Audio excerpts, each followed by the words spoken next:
The product will only be counted in GDP one time in its life. So, current transactions involving assets and property produced in previous periods are not counted in the current GDP.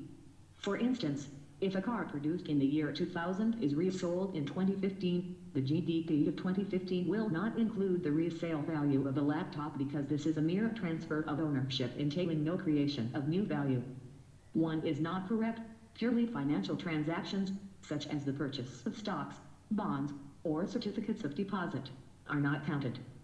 We exclude these items because they are not examples of production of goods and services. These transactions simply involve the transfer of assets from one entity to another. Broker services for trading stocks are included since broker services are newly produced services, part of a nation's GDP. 2 is not correct. Other things not included in the GDP are government social security and welfare payments. Since GDP measures the market values of goods and services, economic activities that do not pass through the regular markup channels are excluded in the computation of GDP. 3 is not correct. Economic activity that is not part of GDP estimates is unpaid labor, services that people provide for free. The 3 most important sources of unpaid labor are professionals, volunteers, and homemakers. Think about the massive amount of work done by homemakers for their families. When a family pays a cleaning person, a nanny, or a cook, it is considered part of the GDP. However, when people devote time and effort to cleaning their own homes, taking care of their own children, and cooking for their own families, it is not counted, even though such labor has significant value. Q94.8 The SixParty Talks are a series of multilateral negotiations held intermittently since 2003 and attended by China, Japan, North Korea, Russia, South Korea, and the United States for the purpose of dismantling North Korea's nuclear program.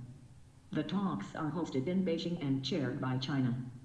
Q95.co was signed between Government of Nepal and SJVN Limited Indian CPSE for the Aran II hydroelectric project in March 2008 for execution on PPP basis. Though the project is located on Aran River in Sangkuwasabhal district of eastern Nepal, the run-of-river scheme envisages about 70 mtr high concrete gravity dam and head race tunnel HRD of 11.74 kilometers.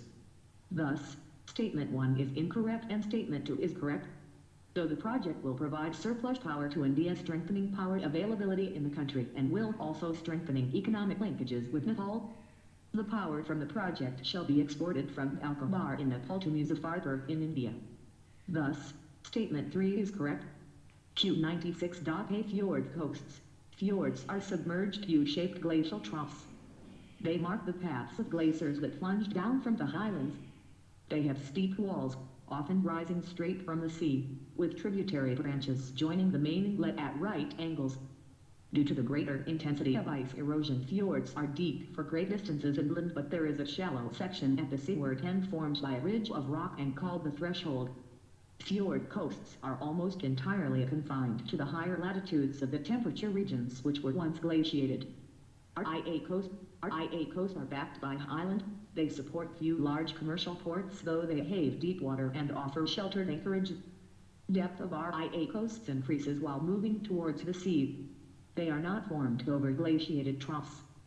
Estuarine coast, in submerged lowlands, the mouths of rivers are drowned so that funnel-shaped estuaries are formed. They too are not formed over glaciated troughs. Q97.c Statement 1 is correct. DigitalCore is a key initiative under Digital India, the Indian government's flagship program aimed at transforming India into a digitally empowered society and knowledge economy.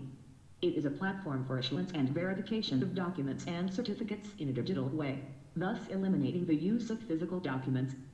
22 www.visionis.in Copyright Vision IAS. Statement 2 is not correct. Indian citizens who sign up for a DigitalCore account gets a dedicated cloud storage space that is linked to their Aadhaar UIDAI number.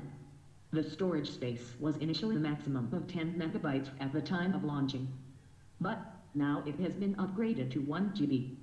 Statement 3 is correct. DigitalCore has been integrated recently with UIDAI, Unique Identification Authority of India, as a registered issuer. Registered issuers are the entities who are authorized to issue documents to individuals in the standard format. making them electronic.